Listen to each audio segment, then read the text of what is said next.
Hello दोस्तों, Aryans Arihant channel में आपका स्वागत है। हमारे इस चैनल पर आपको डरावनी सच्ची भुतहा कहानियां, रहस्यमयी घटनाएं, डिटेक्टिव और एडवेंचर की कहानियां आपको सुनने को मिलती हैं। यदि आप ऐसी कहानियां पसंद करते हैं तो हमारे चैनल को सब्सक्राइब कर लीजिए। तो चलो अब चलते हैं कहानी की ओर। आहान और आकृति छुट्टी लेकर कालुक की ट्रिप पे निकले थे। बढ़िया रास्ते, अच्छा मौसम, हल्की हल्की बारिश की बूंदें और कोहरे की तरह रह रह कर गुजरते हुए बादल। दोनों बस सोच ही रहे थे कि छुट्टी एकदम सही वक्त पे ली है कि बारिश धीरे धीरे तेज होने लगी और एक जगह गड्ढे में टायर फंस गया। रात का अंधेरा धीरे धीरे गिरने लगा था। लाख कोशिशों के बावजूद गाड़ी निकल नहीं पाई और आखिरकार इंजन गर्म होकर बंद हो। सामने बोनट से धुआं निकल रहा था। जली जली सी महक आ रही थी और किस्मत की बात यह कि थोड़ी ही दूरी पर एक भूसे की छत लगाए कुछ टायर रखे थे। जरूर कोई कराची होगा। आहान उतर के भीगता हुआ वहां तक गया तो देखा एक आदमी बैठा है। उसको अपनी परेशानी बताई तो उसने कहा, गाड़ी खराब हो गई है तो परेशान ना होइए साहब, राजेंद्र नाम है मेरा, गाड़ियां यूं ठीक कर देता। काफी देर कोशिश करने पर भी जब कोई फायदा नहीं हुआ तो राजेंद्र ने कहा, रात पास उस कॉटेज में बिता लीजिए आप, सुबह गाड़ी ठीक होते ही आपको बुला लूंगा। राजेंद्र नाम का वो मैकेनिक आहान और आकृति को पास ही उस बरसात में एक कॉटेज में ले गया और वहीं रात भर इंतजार करने को कहा। ये छोटा सा एक कच्चा कमरा था जिसमें एक आवाज करती हुई ट्यूबलाइट जल रही थी। फूस की बनी बहुत मोटी छत थी और 2 खिड़कियां थी। छत फूस की होने की वजह से छत पे बरसात की कोई आवाज नहीं हो रही थी। सिर्फ बहुत हल्की हल्की बाहर पड़ रही बूंदों की आवाज आ रही थी।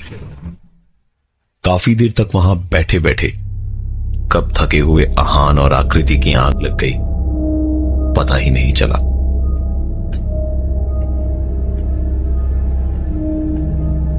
आहान की आंख इस आवाज से खुली तो उसने देखा खिड़की हवा के कारण बार बार खुल और बंद हो रही थी।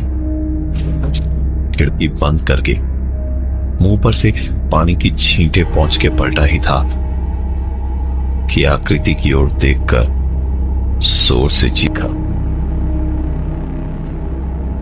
ट्यूबलाइट की रोशनी में उसने साफ साफ देखा कि आकृति के बगल में एक आदमी खड़ा आकृति को देखकर मुस्कुरा रहा था। उसका शरीर इस कदर सफेद था मानो जैसे बदन में खून का एक कतरा न हो। आहान की चीख सुनकर आकृति की आंख खुली और आंख खोलते ही इस बार आकृति चीख पड़ी क्योंकि आकृति ने साफ साफ एक औरत को देखा जो आहान के पीछे खड़े आकृति की तरफ देखकर मुस्कुरा रही थी।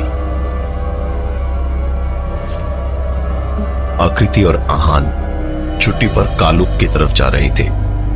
पहाड़ी रास्ते पर बरसात में उनकी गाड़ी अचानक खराब होने पर राजेंद्र नाम के मैकेनिक ने उनकी गाड़ी ठीक करते करते उन्हें एक छोटे से कच्ची मिट्टी से बने फूस की छत वाले कमरे में रात भर इंतजार करने को कहा। वहां आहान ने अपनी बीवी आकृति के बगल में एक इंसान को खड़ा देखा जिससे उसकी चीख निकली। आहान की चीख सुनकर आकृति की नींद टूटी और इस बार चीखने की बारी उसकी बीवी की थी क्योंकि उसने आहान के बगल में एक औरत को खड़े देखा था। आहान और आकृति तुरंत उस कमरे से बाहर भागे।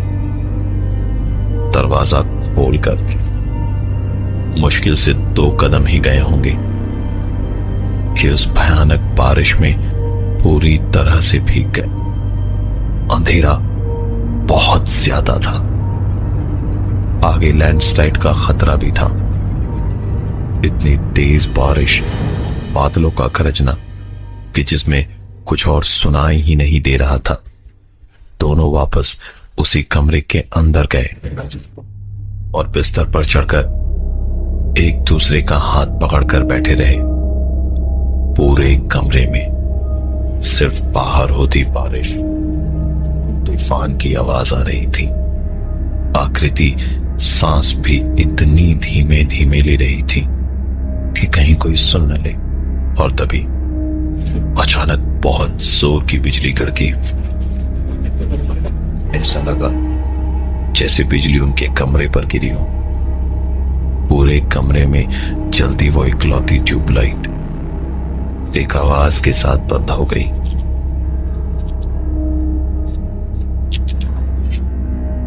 अब कमरे में सिर्फ हल्की बरसात और आहान और आकृति की सांसों की आवाज थी। कमरे में लोग सिर्फ दो थे, लेकिन सांसों की आवाज एक एक करके ऐसे बढ़ती जा रही थी कि कमरे में आकृति और आहान के अलावा और पता नहीं कितने लोग थे। उस खूब अंधेरे में दिखाई तो कुछ भी नहीं दे रहा था। इसी भीड़ भरी सांसों की आवाज के साथ ही शायद छत पर से पानी छूने लगा था। आहान ने बिस्तर से उतरकर मोबाइल की टॉर्च जलाकर पूरे कमरे को देखा तो कहीं पर भी पानी की एक बूंद का नामो निशान नहीं था, पर पानी गिरने की आवाज साफ आ रही थी। मोबाइल की टॉर्च ऊपर की ओर करके देखा तो छत लटक रही थी, मानो जैसे गिरने ही वाली थी। बिजली कड़कने की आवाज के साथ ही आहान उछलकर बिस्तर पर गया और आकृति का हाथ पकड़ के उसके साथ बिस्तर से नीचे कूदना चाह रहा था, लेकिन हाथ पकड़ते ही उसे छोड़ना पड़ा क्योंकि आकृति का हाथ बर्फ से भी ज्यादा ठंडा था। पलट कर देखा तो बिस्तर पर आकृति तो नहीं दिखी, लेकिन आकृति की जगह उस इंसान का चेहरा दिखा जिसे उसने अंधेरे में देखा था थोड़ी देर पहले। आहान ने बिना कुछ देखे सुने सीधे भाग के बाहर जाने को दरवाजा खोला तो बरसात में भीगी हुई आकृति उससे लिपट कर रोती हुई बोली, आप दरवाजा क्यों नहीं खोल रहे थे? मैं कब से खटखटा रही थी।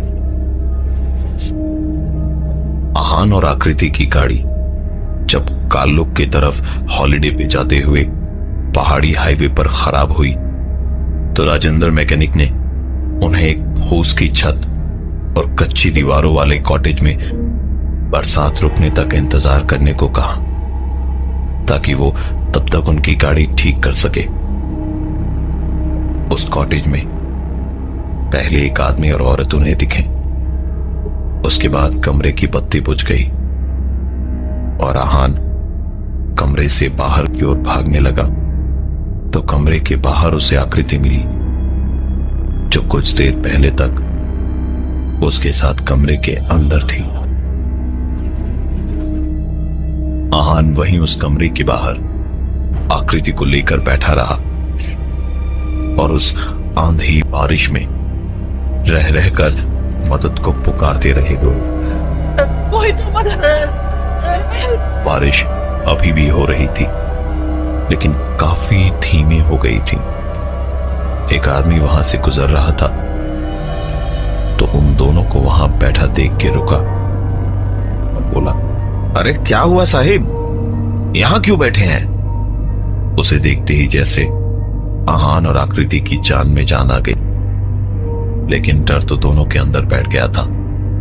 आहान ने कहा, वो दरअसल हमारी गाड़ी खराब हो गई थी, यहां इस कमरे में हम बैठे थे, पता नहीं किसका है। उस आदमी ने मुस्कुरा के कहा, अरे साहेब, ये तो खाली पड़ा है सालों से, किसी गराज वाले का था, उसकी बीवी का उसके मैकेनिक राजेंद्र से चक्कर हो गया था। जैसे ही आहान ने राजेंद्र का नाम सुना, उसे कुछ याद आया। गाड़ी खराब हो गई है तो परेशान ना होइए साहब, राजेंद्र नाम है मेरा, गाड़ियां यूं ठीक कर देता हूं। उस आदमी ने आगे बताया, देखिए मालिक को जब पता चला दोनों के बारे में, तो उसने उन दोनों को मार के उनकी लाशें यहीं कहीं दफना दी थी। लेकिन कुछ दिन बाद वो भी अचानक मरे हुए ही मिले। आहान और आकृति ने पूरी बात सुनी और उसके बाद कहा, हमारी गाड़ी थोड़ी दूर पे ही एक छोटे से गराज में है, आप हमें आसपास किसी अच्छे गराज के बारे में बता दीजिए तो हम वहीं चले जाएंगे। ये सुनकर उस आदमी ने हंसते हुए कहा, साहब यहां 12 किलोमीटर तक कुछ नहीं है, हाँ और ऊपर जाएंगे ना तो एक गराज है। आकृति ये सुनकर और ज्यादा रोने लगी। आहान ने उसे चुप कराया और कहा, अरे नहीं भाई साहब, यहीं पास में ही एक गराज है, हमारी गाड़ी वहीं है। यह सुनकर उस आदमी ने कहा, अच्छा चलिए मैं भी देखूं कौन से गराज में है आपकी गाड़ी, आइए। आहान और आकृति जैसे जैसे आगे बढ़ रहे थे, वैसे वैसे बरसात भी पड़ती जा रही थी। दोनों उस आदमी को वहां लेकर पहुंचे तो देखा उनकी गाड़ी बरसात में एक कोने में खड़ी थी। गाड़ी के वाइपर चल रहे थे, पार्किंग लाइट्स ऑन थी, पर आस पास दूर दूर तक कोई गराज नहीं था। आहान और आकृति की गाड़ी कालुक के पहाड़ी रास्ते पर खराब हो गई थी। राजेंद्र नाम के मैकेनिक ने उन्हें रात को रहने के लिए एक कमरा दे दिया और सुबह तक बरसात रुकने पर उन्हें गाड़ी ठीक करके बुला लेने का वादा किया। उस कमरे में आहान और आकृति को पहले तो एक आदमी और औरत दिखे, उसके बाद वहां से भागने की कोशिश नाकाम रही तो एक आदमी और मिला जो उनको लेकर जब उनकी गाड़ी तक ले गया तो वहां गाड़ी तो थी लेकिन गराज और मैकेनिक दोनों ही नहीं थे। सुबह 1 घंटे में हो जानी थी, लेकिन ऐसे वक्त और इतनी परेशानियों के बाद वो दोनों रुकते भी तो कैसे। बारिश अचानक से बहुत कम लग रही थी। आहान और आकृति ने पीछे पलट के देखा तो वो आदमी जो अभी तक उनके साथ था, वो आदमी पीछे नहीं था। दोनों तुरंत गाड़ी में बैठे और गाड़ी स्टार्ट करने की तीसरी ही कोशिश में गाड़ी स्टार्ट भी हो गई। जैसे ही गाड़ी स्टार्ट हुई, आहान ने बहुत स्पीड में अपनी कार चलाई और उस जगह से बहुत दूर आकर जब थोड़ी राहत की सांस ली तो गाड़ी के पीछे से एक आवाज आई, अरे सर, आपकी गाड़ी ठीक करी हमने, मजूरी नहीं देंगे, नहीं दी तो गाड़ी फिर खराब हो जाएगी। पलट के देखा तो मैकेनिक राजेंद्र पीछे बैठा मुस्कुरा रहा था। गाड़ी रोककर दोनों उतर के भागना चाहते तो थे, लेकिन निकलकर जो देखा उसने उनके पांव वहीं के वहीं जमा दिए। उनकी गाड़ी वहीं खड़ी थी जहां पहले खराब हुई थी। 1 इंच भी आगे नहीं बढ़ी थी गाड़ी। पलट के देखा तो जो आदमी उनको लेकर आया था वो वहीं मुस्कुराते हुए खड़ा था। आहान डरा हुआ तो था, लेकिन फिर भी गुस्सा दिखाते हुए बोला, ये कहां फंस गए हम, घर कैसे जाएंगे यहां से, पागल हो जाऊंगा मैं। उसकी बात सुनकर वो आदमी जो उनके पास में खड़ा था उसने मुस्कुराते हुए कहा, मालिक परेशान न होइए आप लोग, बस कुछ 15 या 20 मिनट में सुबह हो जाएगी। अंधेरा छिटते ही कोई दिक्कत नहीं होगी। इतना कहते कहते वो जैसे उन दोनों को ना बोल के किसी और को कहने लगा, नहीं नहीं, इन्हें जाने दो, इन्हें कुछ नहीं होना चाहिए। आहान और आकृति इधर उधर देखने लगे, लेकिन आसपास कोई नहीं दिख रहा था। तो आहान ने कहा, ये किससे बात कर रहे हो तुम? उस आदमी ने बिना मुस्कुराते हुए ही कहा, आप इधर उधर की बातों पर ध्यान ना दें, सुबह होते ही निकल ले और 12 किलोमीटर से पहले कुछ भी हो जाए गाड़ी मत रोकिएगा। इतना कह के उसने एक बार फिर से कहा, नहीं, मैंने कहा ना, एक खरोच भी नहीं आनी चाहिए इन्हें, इनका कोई लेना देना नहीं है, जाने दो इन्हें। आहान इस बार छल्ला के बोला, अरे आप आखिर बात किससे कर रहे हैं? तभी पीछे से एक जानी पहचानी सी आवाज आई। हमसे। पलट कर देखा तो राजेंद्र खड़ा मुस्कुरा रहा था। आहान की आंख खुली तो आकृति उसके बगल वाले बिस्तर पर बेहोश पड़ी थी। वो हॉस्पिटल में थे। पूछने पर डॉक्टर ने बताया कि उनकी गाड़ी का एक्सीडेंट हो गया था और उनकी गाड़ी खाई में मिली।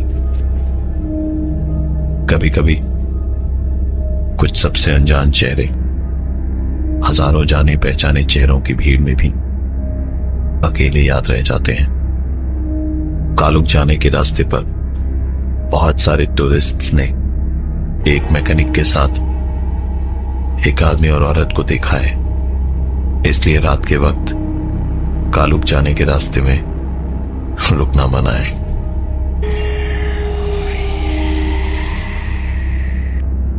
Lights, roll sound, roll camera. Afma take 2, action. Shooting के दौरान कई बार फिल्मी यूनिट्स ने इस वेन्यू में गड़बड़ होने की बातें कही थी। इस नई फिल्म की शूटिंग के लिए वेन्यू, फाइनेंसर्स, सब कुछ बहुत मुश्किल से सुहेल को मिले थे। उसकी ये हॉरर फिल्म उसका ड्रीम प्रोजेक्ट था। आज शूटिंग का पहला दिन था। कुछ शॉट्स शूट होने के बाद लंच के बाद के शॉट्स की तैयारी चल रही थी। स्टार्स का मेकअप हो रहा था और हीरोइन श्रुति का मेकअप चल रहा था। ड्रायर की आवाज के साथ मन ही मन अपने डायलॉग्स की प्रैक्टिस कर रही थी वो। मेकअप आर्टिस्ट को भी इतनी देर में बार बार सुन के सारे डायलॉग्स याद हो गए थे। वो अपनी ही धुन में बालों पे ड्रायर चलाए जा रहा था और श्रुति डायलॉग्स की प्रैक्टिस करते करते अचानक बहुत जोर से चीखी और चीखती गई। उसके बाल हेयर ड्रायर में फंस गए थे। दर्द और डर से श्रुति जमीन पर गिरकर बेहोश हो गई। उसकी चीखें सुनने के बाद सब दौड़े दौड़े आए और सामने श्रुति को बेहोश और मेकअप आर्टिस्ट को डरा हुआ पाकर परेशान हो गए। श्रुति को लग रहा था जैसे उसके बाल हेयर ड्रायर में फंस गए, लेकिन ऐसा कुछ भी नहीं हुआ था। मेकअप आर्टिस्ट भी इसलिए थोड़ा ज्यादा डर गया था कि पता नहीं श्रुति मैडम क्यों चीखी।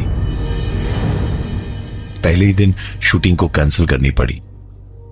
नुकसान काफी हुआ था और भरपाई के हिसाब से अगले दिन का शेड्यूल बनाया गया। डायरेक्टर सुहेल की बहुत चाय पीने की आदत थी, इसलिए हर घंटे उनके लिए चाय आती रहती। लंच के बाद ही चाय फिर से आई। सब लोग शॉट में बिजी थे। सुहेल ने स्पॉट बॉय से कहा कि वो चेयर के ऊपर में रख दे। शॉट चलते चलते सुहेल के पीछे चाय जहां रखी थी उसके बगल के कुर्सी की आवाज हुई। पलट के देखा तो चाय चेयर पर उसकी आंखों के सामने गिर पड़ी, लेकिन वहां कोई और था ही नहीं। सुहेल पहले से ही पिछले दिन के नुकसान से थोड़ा परेशान था। उस पर ऐसी लापरवाही जिससे वो चिढ़ गया। उसने स्पॉट बॉय को वापस बुलाकर पूरी तरह उस पर चीखा चिल्लाया और स्पॉट बॉय कहता रहा, सर आप ही ने तो कहा था वहां रखने को, मैंने रख दिया सर, मेरी कोई गलती नहीं है सर, मैंने तो अच्छे से ही रखा था। लेकिन सुहेल कुछ भी सुनने को तैयार न था। सुहेल ने आखिर में उस आदमी को छोड़ के अपने शॉट पर ध्यान दिया। शॉट में हीरो शोएब पे भूत को आना था और उसके कुछ डायलॉग्स थे।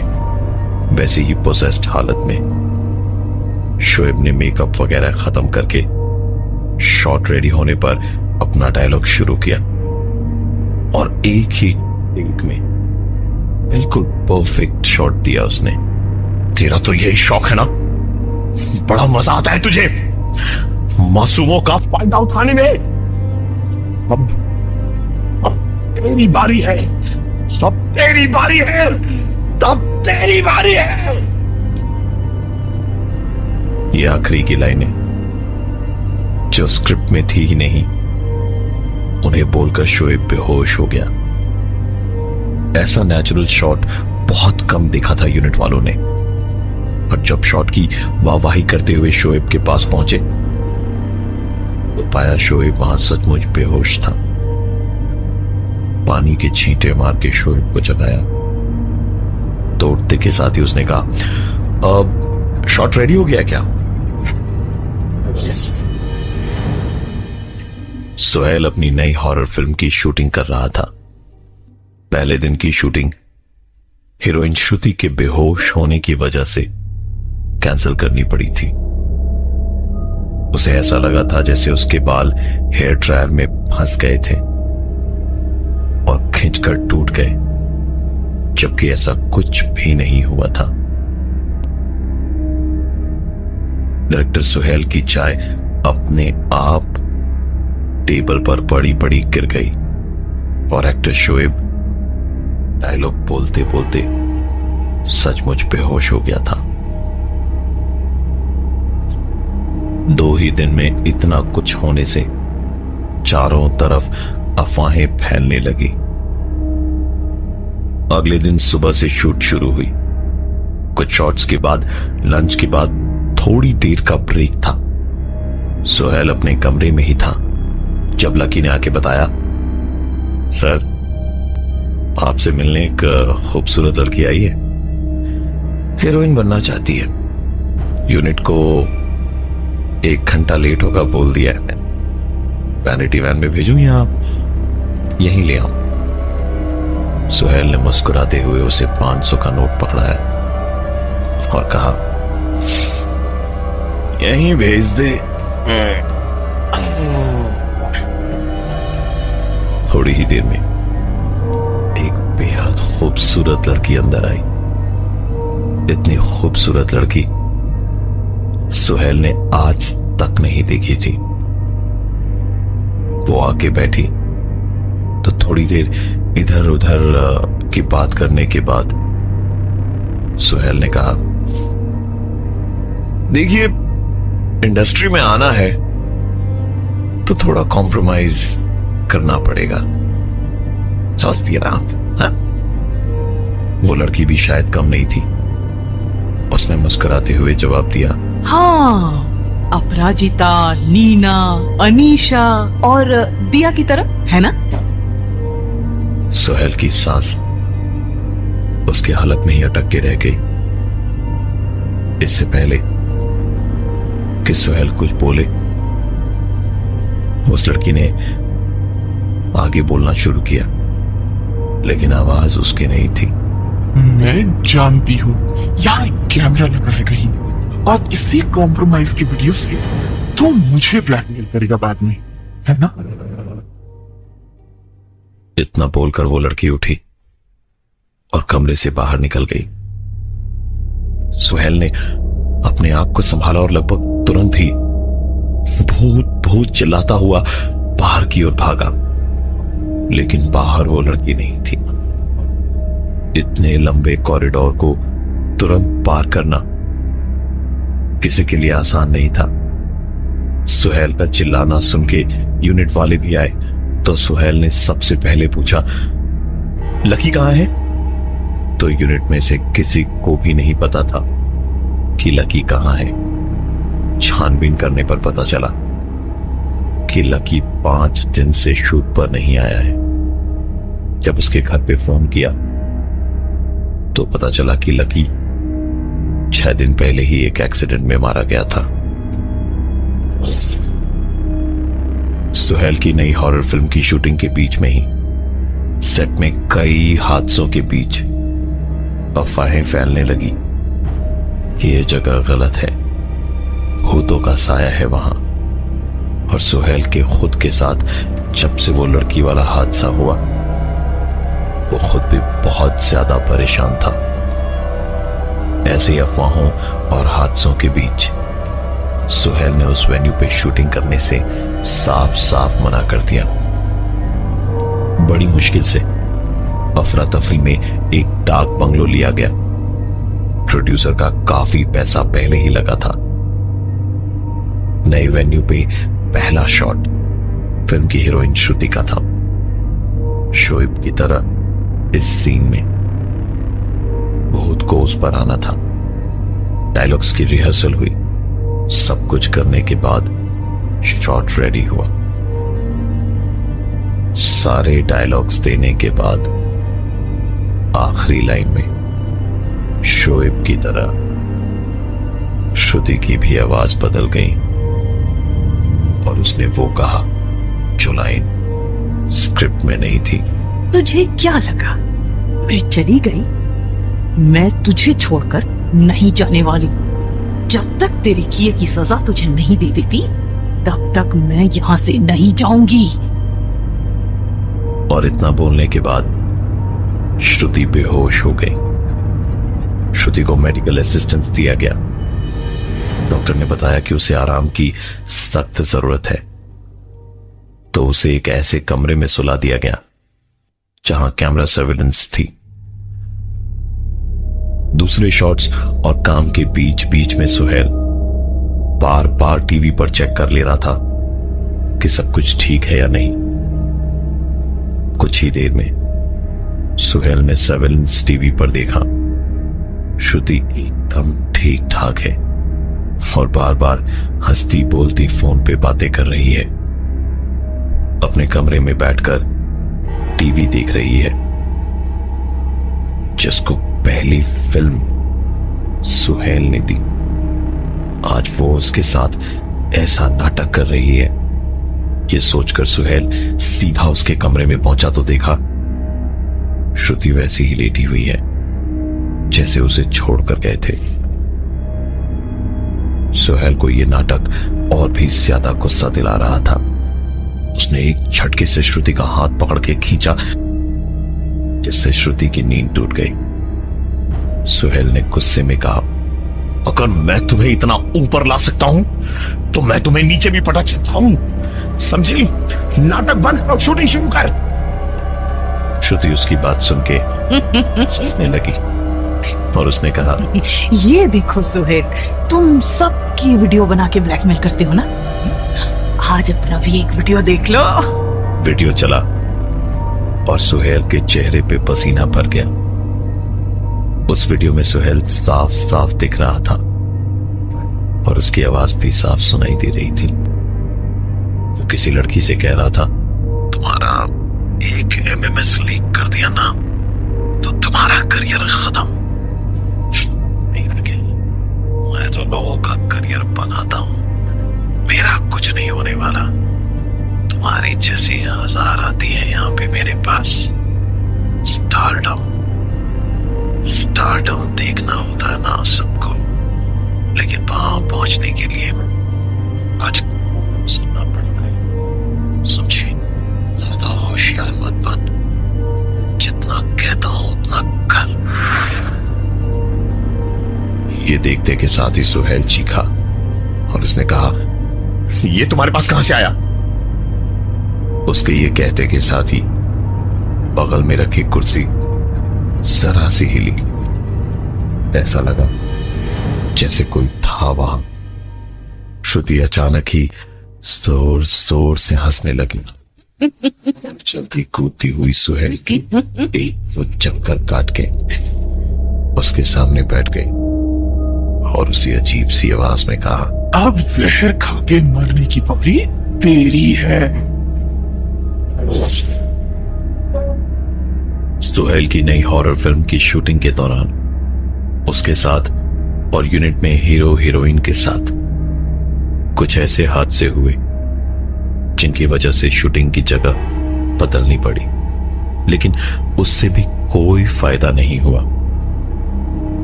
सुहेल को फिल्म की हीरोइन श्रुति ने एक ऐसा वीडियो दिखाया जिसे देख के सुहेल यकीन नहीं कर पा रहा था कि वो वीडियो किसी के पास हो भी सकता है। और वीडियो दिखाने के बाद श्रुति ने उससे कहा, अब जहर खा के मरने की बारी तेरी है। सुहेल वहां से उठ के चिल्लाता हुआ बाहर भागा। उसकी चीखें सुनकर पूरा यूनिट वहां पहुंच गया। सुहेल ने जब आस पास सबको देखा तो जैसे मानो होश में वापस आया। वापस पलटकर उसने कमरे के अंदर देखा तो श्रुति अभी भी सो रही थी। इन हादसों के बाद सुहेल ने आज के दिन की शूटिंग कैंसिल कर दी और अगले दिन का शेड्यूल तैयार करके सीधा घर की ओर चला गया। परेशान तो वो था ही, सरदर्द उसे और भी ज्यादा खाए जा रहा था।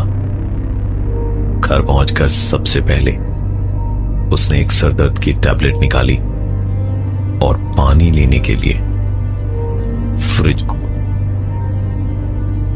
तो बॉटल निकालते वक्त उसने महसूस किया कि फ्रिज इतना ठंडा आज तक कभी नहीं हुआ था। पानी पी के बॉटल रखने ही जा रहा था कि पीछे डोरबेल बजी। दरवाजा खोला तो वहां बाहर कोई नहीं था। दरवाजा वापस बंद करके वो अंदर सोफे तक आया ही था कि डोरबेल एक बार फिर बजी। इस बार सुहेल ने दरवाजे को तुरंत नहीं खोला। उसने आई होल से बाहर देखा। जो बाहर थी सुहेल उस लड़की को जानता था। उसे देखकर सुहेल को अपनी आंखों पर यकीन करना मुश्किल हो रहा था। उसके माथे से पसीना ऐसे आ रहा था जैसे वो किसी बारिश में खड़ा हो। सुहेल की धड़कनें बढ़ती जा रही थी। सुहेल समझ तो चुका था, लेकिन फिर भी उसने एक आखिरी उम्मीद के सहारे पुलिस को फोन किया और रोते रोते कहा, अपराजिता की आत्मा मेरे घर के दरवाजे के बाहर खड़ी है। वो मुझे मार देगी, वो मुझे मार देगी। मुझे बचा लीजिए, मुझे बचा लीजिए। पुलिस कंफर्म करने के लिए जब सुहेल के घर पहुंची तो देखा सुहेल की खून बहने से उसकी मौत के बाद लाश कमरे के बीचों बीच पड़ी है और उसके चारों ओर कमरे के फर्श पर, दीवारों पर, छत पर हर जगह खून से लिखा है, आई एम सॉरी अपराजिता। घर की तलाशी लेने पर पुलिस को मिले कई ऐसे टेप्स जिनसे पता चला कि सुहेल लड़कियों को हीरोइन बनाने का झांसा देकर अपने चंगुल में फंसाता था, फिर उनसे प्यार का नाटक करके उनका वीडियो बना लेता और उनको ब्लैकमेल करता था। बिल्डिंग की सीसीटीवी फुटेज में साफ साफ दिखा कि सुहेल के घर का दरवाजा खुला और अपने आप बंद हुआ ठीक रात के 8:50 पर। और सुहेल की मौत पोस्टमार्टम की रिपोर्ट के अनुसार रात 9 बजे हुई। इन 10 मिनटों के अंदर या इन 10 मिनटों के बाद सीसीटीवी फुटेज में उसके घर के दरवाजे के दोबारा खुलने और वहां से बाहर निकलने की कोई भी फुटेज नहीं थी।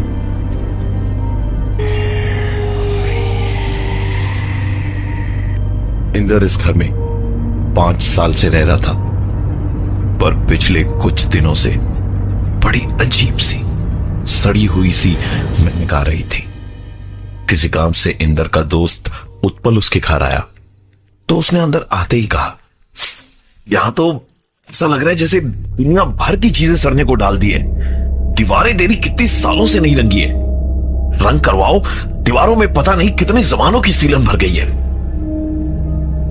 उत्पल के ये सब कहने के बाद इंद्र ने एक रंग करने वाले को बुलाया तो वो घर देखने और पैसे वैसे की बात करने आया। बाहर हॉल में ही बैठे हुए उसने कमरे देखे और उससे पूछा कि आप कितने लोग हैं यहां। इंद्र ने बताया कि यहां वो अकेला ही रहता है। वो आदमी जैसे चौंक गया और उसने इंद्र से पानी मांगा। इंद्र उसके लिए पानी लेने अंदर गया और पानी निकालने से पहले ही उसने सुना वो आदमी बहुत तेज वहां से भाग रहा था। इंद्र उसके पीछे पीछे चिल्लाता हुआ गया, अरे क्या हुआ, अरे हुआ क्या, भाई साहब भाग कहां रहे हैं। इंद्र उससे भी ज्यादा तेज भागा और उसे पकड़ लिया। इंद्र को डर था कि कहीं ये कुछ सामान लेकर ना भागा हो। उसके हाथ पकड़ करके बोला, क्या हुआ, भाग क्यों रहे थे तुम। उस आदमी ने धीरे से कहा, आप उस घर में अकेले नहीं रहते, आपके साथ कोई और भी है जिसे आप ठीक नहीं पाते। इंद्र ये सुनकर ज्यादा परेशान नहीं हुआ, पर गुस्सा उसे जरूर आया था। उसने उस आदमी से कहा, मजाक बना रखा है, कौन है मेरे घर में, बोल कौन रहता है मेरे साथ में। उस आदमी ने सिर्फ एक ही लाइन कही, वही जो इस वक्त एक आपके पीछे खड़ा हमारी बातें सुन रहा है। इंद्र पीछे पलटा ये देखने के लिए कि आखिर कौन है वो, तो तुरंत ही उस आदमी ने अपना हाथ छुड़ाकर वहां से सर पर दौड़ लगाई। इंद्र को ना तो अपने पीछे कोई दिखा और ना ही अपने घर में। उसने पूरा घर छान मारा, लेकिन उस घर में इंद्र के अलावा और कोई भी नहीं था। अगले ही दिन एक दूसरे आदमी को बुला के उसने पूरे घर का रंग रोशन करवाया। दिन भर भाग दौड़ करने के बाद रात को नींद भी जल्दी आई। सोते वक्त कमरे के दरवाजे से आती एक आवाज से इंद्र की नींद टूटी।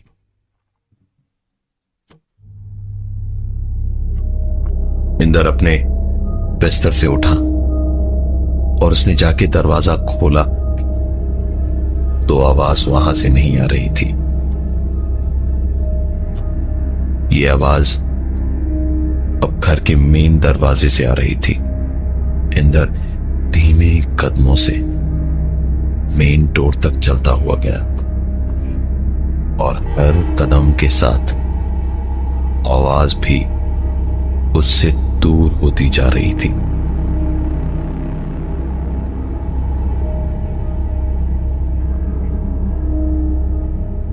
और जब उसने दरवाजे को खोला तो आवाज पूरी तरह से बंद हो गई थी। दरवाजे को बंद करके पलट के वापस जाने को इंद्र मुड़ा तो आवाज फिर से आने लगी।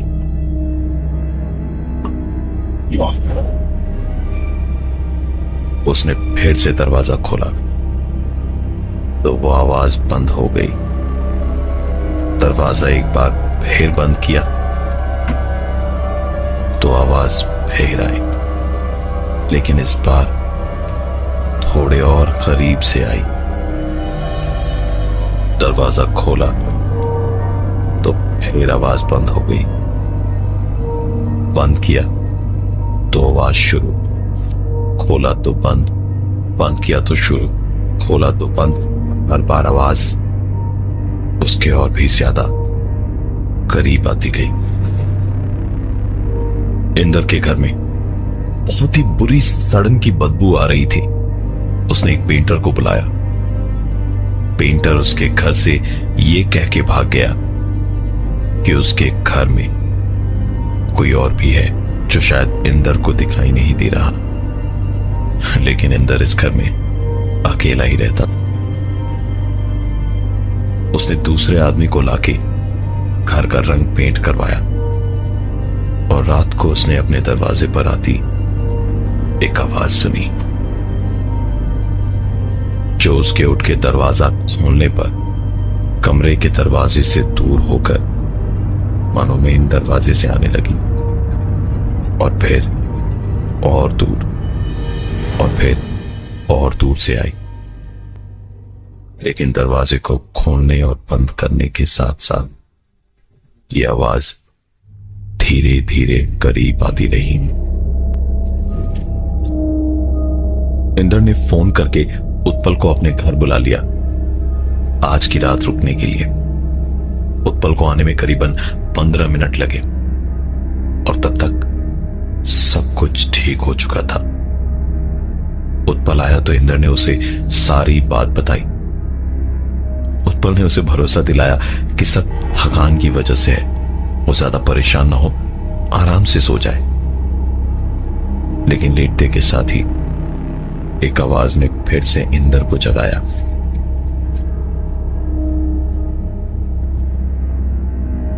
उसने उठकर देखा तो उत्पल भी बड़ी ध्यान से कुछ सुनने की कोशिश कर रहा था।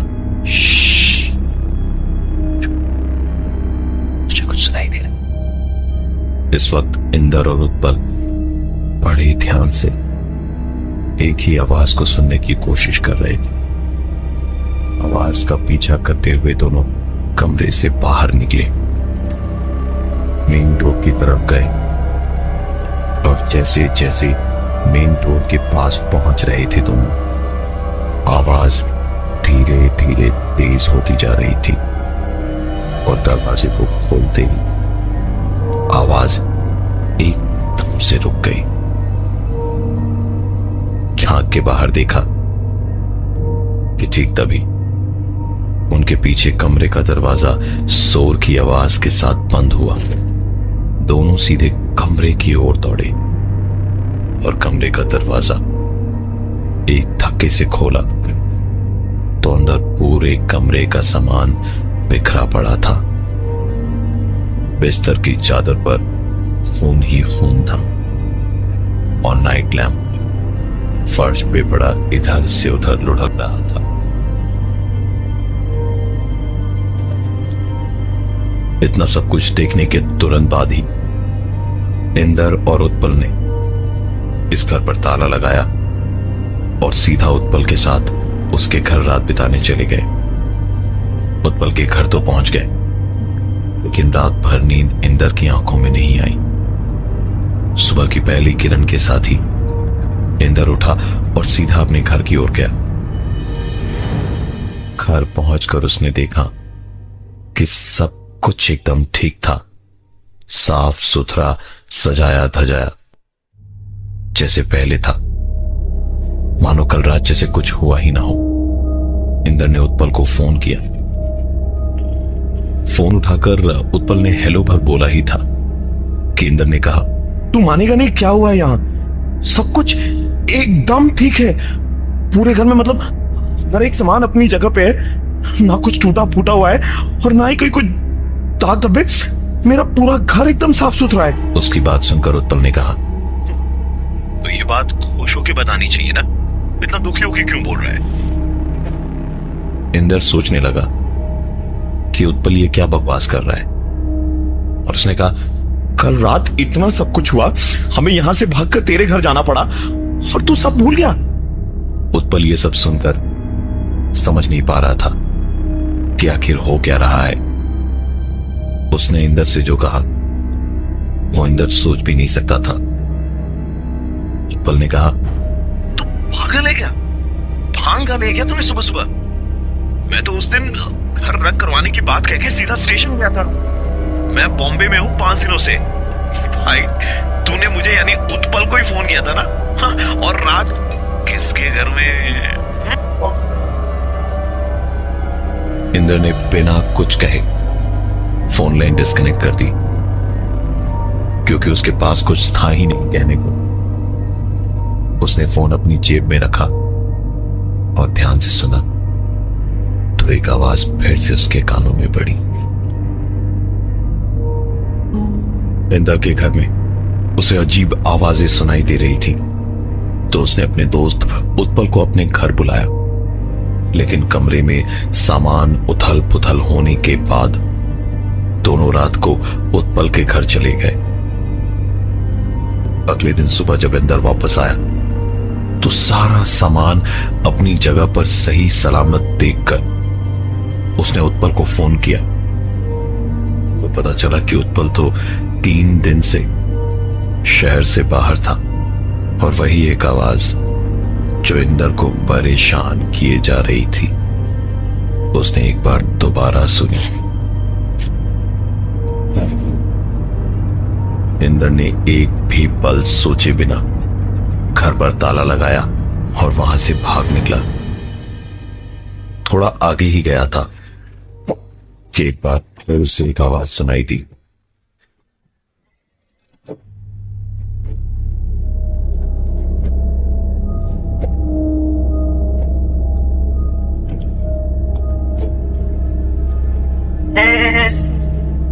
इंदर इधर उधर देखने लगा और उसे दिखाई कुछ भी नहीं दिया। 4 कदम आगे जाकर नुक्कड़ पे देखा तो वहां एक मीट की दुकान थी और वहीं से ये आवाजें आ रही थी, लेकिन आवाज थोड़ी अलग थी।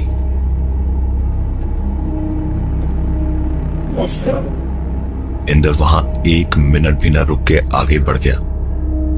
दिन की गर्मी शायद उसे समझ भी नहीं आ रही थी, लेकिन पसीना उसे लगातार बहुत ज्यादा आए जा रहा था। रात से उसने कुछ खाया भी नहीं था, तो भूख उसे बहुत ज्यादा लगी हुई थी। सामने एक रेस्टोरेंट दिखा तो अंदर जाकर उसने चिकन सैंडविच और चाय का ऑर्डर दिया। थोड़ी देर के बाद उसे जरा राहत की सांस मिली जब वो चारों तरफ लोगों से घिरा था। नाश्ता आया तो सैंडविच उठाकर एक बाइट ही लिया था उसने। उसे सैंडविच में कुछ तो अजीब लगा। ध्यान से देखा तो सैंडविच में चिकन नहीं, इंसान की उंगली थी। इंदर एकदम से बौखला गया और चीख पुकार मचाने लगा कि यह सब हो क्या रहा है। मैनेजर आया तो इंदर ने कुछ सोचे समझे बिना उसे बहुत बुरा भला सुना दिया। ऐसी नाजुक हालत में मैनेजर ने भी वही कहा जो कोई भी रेस्टोरेंट का मैनेजर कहता, सर मुझे एक बार देखने तो दीजिए, ये हो ही नहीं सकता। सैंडविच उठाकर उस मैनेजर ने जैसे ही देखा तो अंदर कोई उंगली नहीं बल्कि चिकन का ही टुकड़ा था। इंदर को जैसे होश ही नहीं था। वो धीरे धीरे पागल हुए जा रहा था। उसने पैसे दिए और वहां से बाहर निकल गया। रास्ते में आगे जाते वक्त नुक्कड़ पर उसे एक बाबा बैठे हुए दिखाई दिए। इंदर उन्हें अनदेखा करता हुआ वहां से आगे जाने लगा तो एक कड़क आवाज में उन्होंने इंदर से कहा, तू बहुत डरा हुआ है, डर मत। मारने वाले से बचाने वाला हमेशा बड़ा होता है। डर मत। तू जितना डरेगा वो उतना तुझे डराएगा। इंदर डरते डरते पलटा तो देखा पीछे बाबा बैठे मुस्कुरा रहे थे। इंदर डरते डरते पलटा तो देखा पीछे कोई बाबा नहीं थे, पर उसने बाबा की आवाज साफ साफ सुनी थी। इंदर के घर में उसे अजीब आवाजें सुनाई दी तो उसने अपने दोस्त उत्पल को अपने घर बुलाया, लेकिन कमरे में जब सामान अपने आप उथल पुथल होने लगा तो दोनों उत्पल के घर चले गए। सुबह इंदर ने जब वापस आकर अपने घर को देखा तो सारा सामान अपनी जगह पे ही था। उसने उत्पल को फोन किया तो पता चला कि उत्पल तो 3 दिन से शहर से बाहर था। इन सारी परेशानियों के बीच इंदर अपने घर से बाहर गया।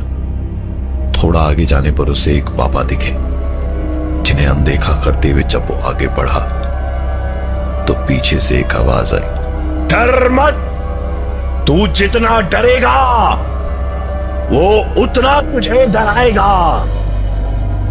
इंदर भी ये सब सुन के सोचने लगा कि वो आखिर डरे ही क्यों। कुछ भी तो ऐसा गलत नहीं किया उसने। ये सारी चीजें सोचते सोचते उसे कुछ याद आया। इन सब के करीबन 7 या 8 दिन पहले की बात है, जब इंदर कहीं जा रहा था। रास्ता पार करने को हुआ तो देखा एक आदमी जो देख नहीं सकता था। वो काफी मुश्किल से कोशिश कर रहा था रास्ते को पार करने की। इंदर के पास टाइम कम था तो उसने सोचा कि कोई ना कोई तो मदद कर ही देगा, और वो रास्ता पार करने लगा कि तभी पीछे से एक आवाज आई। पलट के देखा तो वो आदमी गिर गया था। इंदर दौड़ के गया और उन्हें उठाते हुए कहा, आपको चोट तो नहीं आई?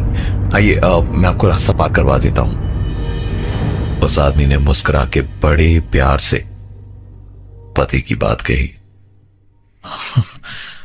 आज तो आप रास्ता पार करवा देंगे, कल कौन करवाएगा, इसलिए आप परेशान ना हो, लेकिन अगर आप मेरी ये चिट्ठी इस पते पर दे दें तो बहुत मेहरबानी होगी। इंदर ने उस एनवेलप को देखा तो एड्रेस उसके ऑफिस जाने के रास्ते में ही था। मुस्कुरा के उसने कहा, जी बिल्कुल दे दूंगा मैं, आप संभाल के जाइएगा। वो आदमी अपने रास्ते जाने लगा और इंदर भी पलटकर अपने रास्ते। उसके दिमाग में उस आदमी की कई बात घूमने लगी, आज तो आप रास्ता पार करवा देंगे, कल कौन करवाएगा। इंदर ने एक बार पलट के देखना चाहा कि वो आदमी आराम से जा तो रहा है या नहीं। देखा तो वो आदमी बिना लाठी के बड़े मजे से चला जा रहा था, और पीछे से देखकर ऐसा लगा मानो जैसे उसने अपना चश्मा उतारकर अपनी पॉकेट में रख लिया। इंदर उसके पीछे पीछे भागा, लेकिन वो काफी आगे निकल चुका था। जब तक वो उसके पास पहुंचा वो आदमी भीड़ में कहीं खो गया। इंदर को लगा जरूर कुछ तो बहुत बड़ी गड़बड़ है। उसने पास के पुलिस स्टेशन में जाकर पूरी बात बताई। पुलिस ने भी तुरंत एक्शन लिया और इंदर को साथ लेकर उस पते पे पहुंची तो पाया कि वहां एक फ्रोजन मीट शॉप थी। तलाशी ली तो फ्रीजर रूम में कई लाशें थी। उस चिट्ठी को खोलकर देखा तो उस चिट्ठी में लिखा था, यह आखिरी है आज के लिए जिसे मैं तुम्हारे पास भेज रहा हूं। पूछताछ में पता चला कि ये एक बहुत बड़ा रैकेट था जो इंसानों के अंगों का व्यापार करता था। पुलिस ने उस आदमी को हिरासत में लिया और हिरासत में ही पूछताछ के दौरान उसकी मौत हुई। उसके बाद से ही इतना सब कुछ हो रहा था इंदर के साथ। इंदर की ये परेशानियां कम नहीं हुई। आज की तारीख में उसने अपनी इन परेशानियों से लड़ने का तरीका खोज निकाला है। इन सब के बावजूद इंदर आज भी अकेला रहता है। उसने शादी इसलिए नहीं की क्योंकि वो नहीं चाहता कि उसकी ये दिक्कतें किसी और की परेशानी का भी कारण बने।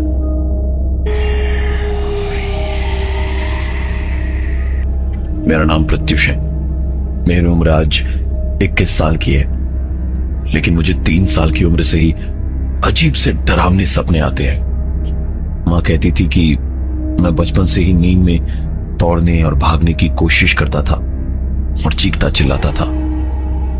जब मैं 18 का हुआ तो स्लीप पैरालिसिस होने लगा मुझे। नींद में ही ऐसा लगता जैसे कोई मुझ पर हावी हो रहा हो। मेरा हाल ऐसा हो गया था कि मैं नींद कितनी भी आए सोना ना पड़े, बस यही कोशिश करता था। आंखें तभी से धंसी मेरी और फिर शुरू हुआ वो एक सपना जो रोज रात मुझे पागल कर देता था। सपने में मैं सूखी पत्तियों पे चलता हुआ अंधेरे में चल रहा होता था। अचानक गर्मी बहुत पड़ने लगती, धीरे धीरे अंधेरे को चीरती हुई एक भयानक सी आग चारों तरफ उस घने जंगल में फैलने लगती थी। उन सूखी पत्तियों जिन पर मैं चल रहा होता था, उन पे वो आग ऐसे दौड़ती जैसे पानी में पत्थर मारने पर कोई मछली भागती है।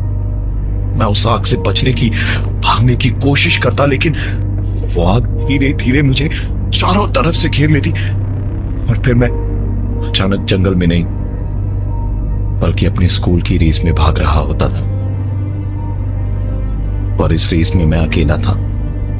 पूरा मैदान लोगों से खचाखच भरा था, पर कोई आवाज नहीं होती थी सिवाय मेरी भारी होती सांसों और बढ़ती हुई धड़कन के। ये रेस खत्म हो जाती, लेकिन मैं फिर भी भागता ही रहता। लाख कोशिश करके भी मैं रुक नहीं पाता। ऐसा लगता जैसे कोई मेरे आसपास है जो मुझे रुकने नहीं देना चाहता। भागते भागते पूरे मैदान में बैठी भीड़ के लोग मेरे पीछे पीछे भागने लगते, पर आवाज कोई नहीं कर रहा होता। जैसे जैसे ये भीड़ मेरे पास आती, मैं उस मैदान से भागते भागते भागते अचानक खुद को ट्रैफिक जैम में फंसा पाता। वो मैदान जितना शांत था, उतनी ही आवाज इस ट्रैफिक जैम में थी। चारों तरफ हॉर्न का बजना, गाड़ियों के इंजन का शोर और धुआं। तभी उस बीच मेरा फोन बजता। फोन हॉस्पिटल से आया था। इस फोन पर मुझे पता चला कि मां की तबीयत बहुत खराब है। मुझे जितनी जल्दी हो सके हॉस्पिटल पहुंचना है। मैं मां के पास पहुंचने के लिए भागने लगता हूं और ट्रैफिक में गाड़ियों के बीच फंसता जाता हूं। उस जैम से आगे निकल के खुली सड़क पे मैं फिर भागने लगता हूं और भागते भागते भागते भागते ही मेरी आंख खुलती है तो खुद को देखकर मैं रोने लगता हूं क्योंकि मैं दौड़ नहीं सकता। मेरे पैर ही नहीं है।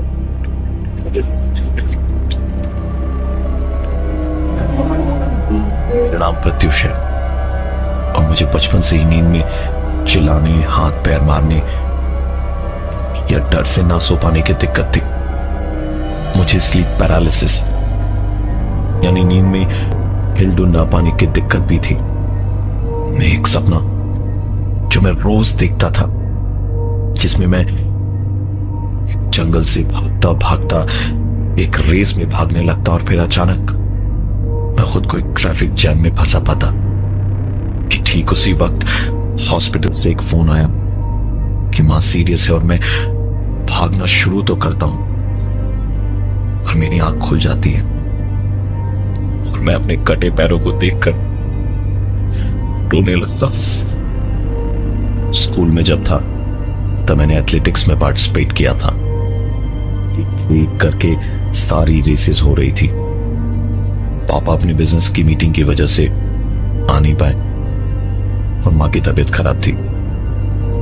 मेरी रेस का वक्त हुआ तो चुपचाप अपनी जगह से उठकर चला गया और गो का शॉट होते ही मैं तीर की तरह भागा। सब लोग मुझसे काफी पीछे थे। बहुत आराम से जीतने वाला था। मैं इतनी तेज भाग रहा था, मैं खुद को रोक नहीं पा रहा था और जैसे ही रुकने के लिए मैंने खुद को संभालने की कोशिश की तो ऐसा लगा जैसे किसी ने पीछे से मुझे धक्का मारा। मैं अपने मुंह के बल गिरा। सर पे बहुत चोट लगी थी। वो शायद तो देखा मैं हॉस्पिटल में हूं। तेज बुखार में मेरा बदन तप रहा था। पानी मांगने को मुंह खोला तो दर्द से बंद मुंह में घुटी हुई चीख निकली। होठों पे स्टिचेस थे। पूरी तरह मुझे चोट लगी थी। मेरे बिस्तर के पास ही चेयर पर बैठा एक लड़का मुझे देख रहा था, लेकिन उसके चेहरे पर ना तो कोई हंसी थी, ना कोई दुख, ना ही गुस्सा। उसका चेहरा बिल्कुल एक सफेद पन्ने के जैसा था। मैं उसे जानता नहीं था। मेरा मुंह भी सिया हुआ था तो कुछ बोल नहीं पा रहा था। तभी मां अपनी बीमारी में ही उठ के हॉस्पिटल में मुझे देखने आई। मैंने धीमे से किसी तरह पूछा, ये लड़का कौन है? तो मां ने बताया कि रूम में मैं अकेला पेशेंट हूं, वहां कोई भी नहीं है। मेरे बार बार पूछने पे मां को और डॉक्टर्स को लगा कि सर पे चोट लगने से मैं थोड़ा मेंटली डिस्टर्ब्ड हूं। हॉस्पिटल में ही न्यूरो डिपार्टमेंट में डॉक्टर ने चेक किया तो उन्हें कोई प्रॉब्लम नहीं दिखी मुझ में। हॉस्पिटल से डिस्चार्ज हुआ तो साइकियाट्रिस्ट को भी दिखाया। मैं बाहर से तो ठीक था, लेकिन अंदर ही अंदर मैं जान गया था मेरे बचपन के सपने अब सच होने वाले हैं, क्योंकि उस दिन हॉस्पिटल से ही मेरी जिंदगी में आ चुका था वो। शायद मेरी बातें सुन के लोग मुझे पागल समझे, लेकिन उस रात जब मैं अपने कमरे में लेटा था तो ऐसे ही करवट बदलते वक्त मेरी आंख खुली। मैंने उसे दीवार के पार आते देखा। मैं उठ के झटके से अपने बिस्तर पर बैठ गया, लेकिन वो देखा नहीं मुझे। और उसी वक्त ऐसा लगा जैसे मुझे किसी ने वापस बिस्तर पे पटक दिया हो। मेरी उम्र 18 साल की थी और उस दिन से मेरी स्लीप पैरालिसिस की दिक्कत शुरू हुई। मैं सब महसूस कर पा रहा था, लेकिन हिल पा रहा था, न बोल पा रहा था। घुटी हुई चीखें मेरी हालत में दबके रह जा रही थी। मैं लाख कोशिशों के बावजूद सिवाय अपनी आंखों की पुतलियों को हिलाने के और कुछ नहीं कर पा रहा था। मेरी घुटी हुई चीखों के ही बीच ठंड में मेरा कंबल मुझ पर से धीरे धीरे हट गया। पूरी रात मैं ठंड में कांपता रहा। अचानक ऐसा लगा जैसे कोई मेरे शरीर पर हावी हो गया है। कुछ बोल पाया ना ही मैं कुछ कर पाया, पर सुबह की पहली किरण के साथ ही मैं वापस ठीक हो गया था। मेरा नाम प्रत्युष है। बचपन से ही मुझे अजीब सपने आते थे और 18 साल की उम्र तक आते आते मेरे सारे डरावने सपने धीरे धीरे सच होने लगे थे। स्कूल की रेस में मुझे किसी ने पीछे से धक्का देकर जमीन पर गिरा दिया था। जब आंख हॉस्पिटल में खुली तो एक अनजान लड़का दिखा जिसे और कोई नहीं देख पाया।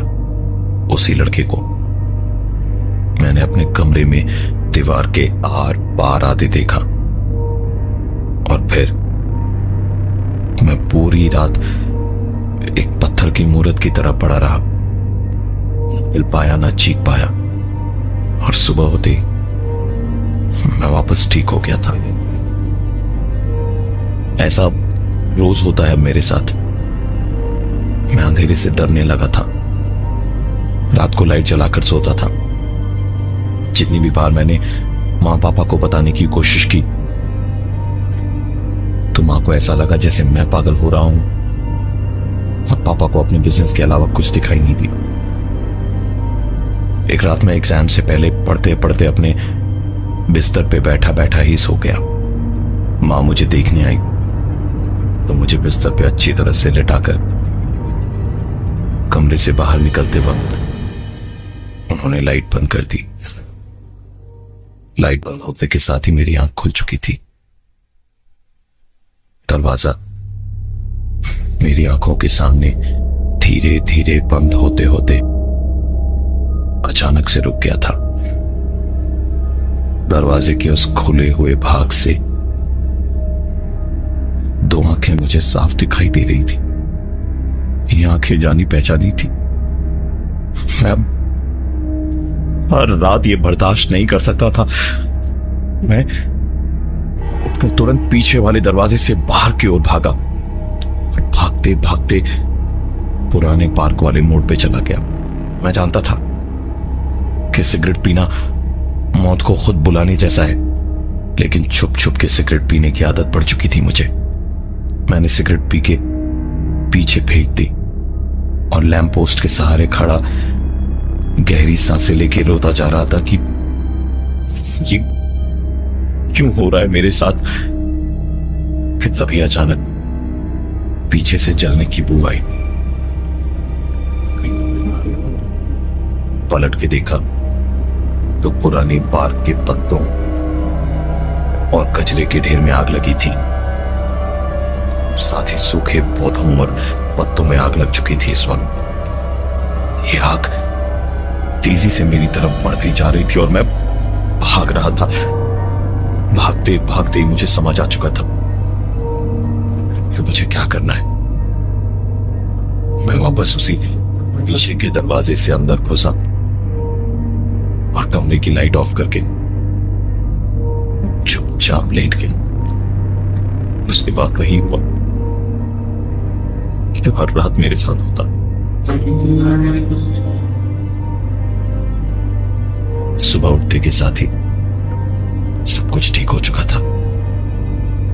फाइनल एग्जाम्स के पहले स्कूल की तरफ से एक आखिरी इंटर स्कूल एथलेटिक टूर्नामेंट खेलने गए थे हम। वहां पर कोई दिक्कत नहीं हुई। 4 गोल्ड मेडल भी जीते थे मैंने। लेकिन पूरे वक्त मुझे ऐसा लग रहा था जैसे कोई है जो मुझे देख रहा है, मुझे फॉलो कर रहा है, मेरी वापसी का इंतजार कर रहा है।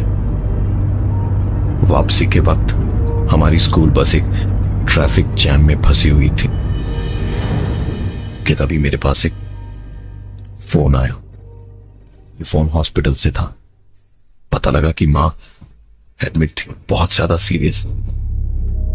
पापा को बैंगलोर से पहुंचने में 3 घंटे लगने वाले थे क्योंकि वो किसी बिजनेस मीट के लिए बैंगलोर गए हुए थे। मैं जानता था कि इस ट्रैफिक से निकलने में बहुत टाइम लगेगा, तो मैंने बस से उतर के भागना शुरू किया। हॉस्पिटल वहां से 30 मिनट की दूरी पे ही था। मोड़ पे पहुंचते पहुंचते ही सिग्नल खुल गया और गुजरते ट्रैफिक में एक गाड़ी ने मुझे टक्कर मारी। सड़क पे गिर पड़ा। एक कार मेरी आंखों के सामने बैलेंस होते हुए बहुत करीब से किसी चीज पर से गुजरी। दर्द तो बहुत हुआ, लेकिन मैं बेहोश हो चुका था। मेरी आंख खुली तो मुझे पता चला कि मेरे डैड जिस प्लेन में ट्रैवल कर रहे थे वो प्लेन क्रैश हो गया और मां इस दुनिया में नहीं थी। और इस सच्चाई से भाग पाने के लिए मेरे पास मेरे पैर नहीं थे। वो कार मेरे पैर के ऊपर से निकल चुकी थी। मेरा नाम प्रत्युष है और उम्र 21 साल। मैं अपने डरावने सपनों से बचपन से ही परेशान था।